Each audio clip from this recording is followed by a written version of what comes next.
You're listening to Brian Sussman on Hot Talk 560 KSFO. It's a Friday, and our offering to you every Friday is the KSFO Idiot Reel. The politicians, the celebrities, the elites, the whack jobs who say things that will make a rational person bury themselves in a bottle of rum. Today on the Reel, we begin with Bill Maher, the supposed comedian. He says the Tea Party would make the Founding Fathers sick. Oh, Education Secretary Arne Duncan says education is a civil right. We need more government involvement and control.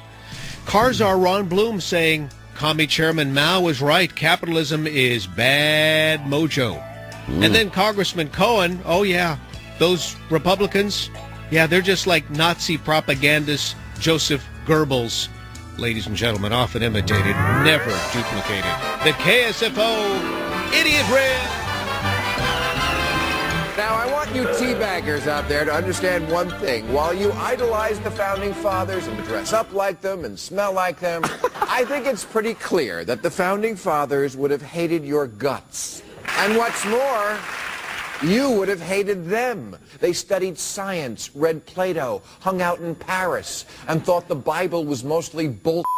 The Tea Party did arise, kind of like the Klan did after the Civil War. There were people who were out of power. They wanted their power back. And the Tea Party feels like they're out of power with President Obama. That's where they started, and they want to take back their government. The Tea Party people are kind of like without robes and hoods. They have really shown a hardcore, angry side of America that is against any type of diversity. And we saw opposition to African Americans, toward gays, hostility to anybody who wasn't just, a clone of George Wallace's fan club. One thing I notice about black people at different conventions, you go to a Democratic convention with Donnet, and black folk are hanging together, having a good time. They're smiling, they're enjoying themselves. They feel very much at home.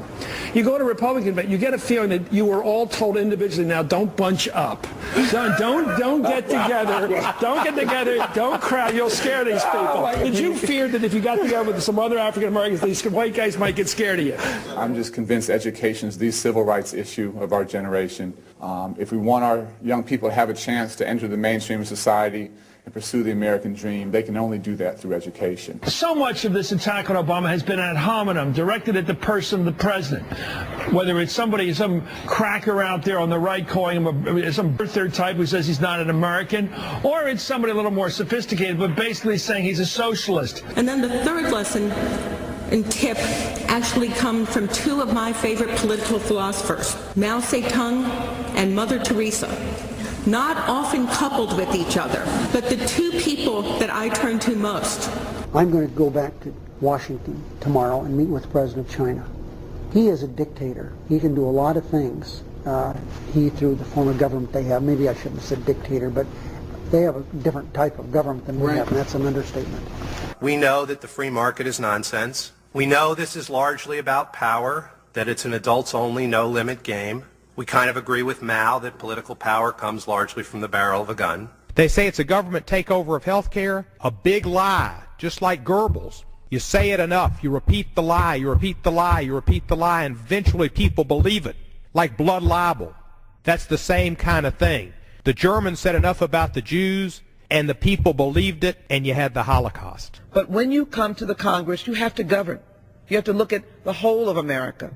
And therefore, in looking at the whole of America, you need to look at the crux. The crux is saving lives. This is not theology. It's not ideology. It's problem solving for the American people. If people have ideas about how to help solve those problems in a better way, then we're open to it. But understanding that this is about patients' rights, not about health insurance companies' profit. People have a right to have health care.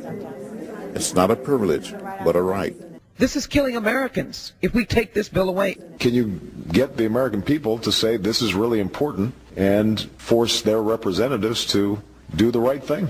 Climate change is a great example. Under my plan of a cap-and-trade system, electricity rates would necessarily skyrocket. Repeal will take away valuable benefits, destroy jobs, cause premiums to rise, and add billions to the deficit. It's not that I want to punish your success. I just want to make sure that everybody who is behind you, that they've got a chance at success too. I think when you spread the wealth around, it's good for everybody. Oh, yeah, it's just going to spread the wealth around. Yeah, Sherry E., you're spreading your talent around. Great job on that idiot reel once again.